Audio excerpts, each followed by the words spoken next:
Radio Fernel, la radio qui vous donne des ailes. Bonjour à toutes et à tous et bienvenue dans notre podcast consacré aux bonnes pratiques numériques. Voici notre nouvel épisode qui a pour sujet « Comment lutter contre le cyberharcèlement ». Avec nous pour en parler, Chloé, Maëlys et Elan. Chloé va nous dire ce qu'est le cyberharcèlement. Merci Lucia de me donner la parole. Le cyberharcèlement est le fait de recevoir des messages intimidants, des menaces, des insultes et des moqueries à répétition par une ou plusieurs personnes qui utilisent les réseaux sociaux.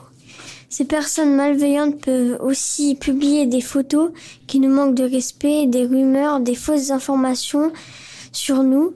Les conséquences sur la santé sont nombreuses, la dépression, la phobie scolaire et le suicide. Merci Chloé. Maintenant, moi, Lucia, je vais vous expliquer pourquoi le cyberharcèlement est particulièrement dangereux. Le cyberharcèlement est particulièrement dangereux car il continue à la maison. Il se répète en dehors de l'école et ne s'arrête pas. Les harceleurs croient être protégés derrière leur pseudonyme. Ils pensent être anonymes. Ils ne sentent pas que leurs intimidations numériques blessent leurs victimes car ils sont derrière leurs écrans et ne voient pas les conséquences sur leurs victimes.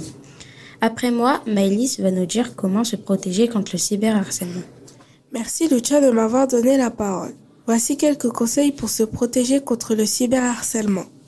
Réfléchir avant d'envoyer un message ou de publier une photo de soi ou de ses amis. Éviter de poster des photos intimes où l'on voit le corps et le visage. Mettre son compte en privé et gérer ses paramètres de confidentialité.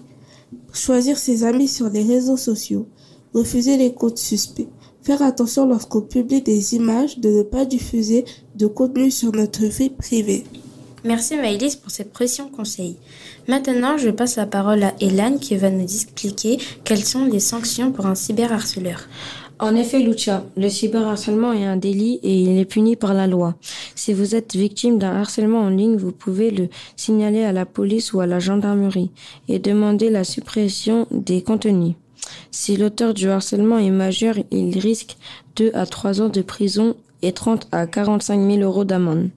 Quand il s'agit d'une injure publique, l'amende peut s'élever à 12 000 euros. Si l'injure est à caractère raciste ou homophobe ou transphobe, l'amende peut aller jusqu'à 45 000 euros. Dans le cas où l'auteur a moins de 13 ans, ce sont les parents qui seront responsables civilement. Ils devront indemniser les parents de la victime. Merci Elan. Merci à toutes et à tous de nous avoir écoutés et à bientôt pour un nouvel épisode de notre podcast sur les bonnes pratiques numériques.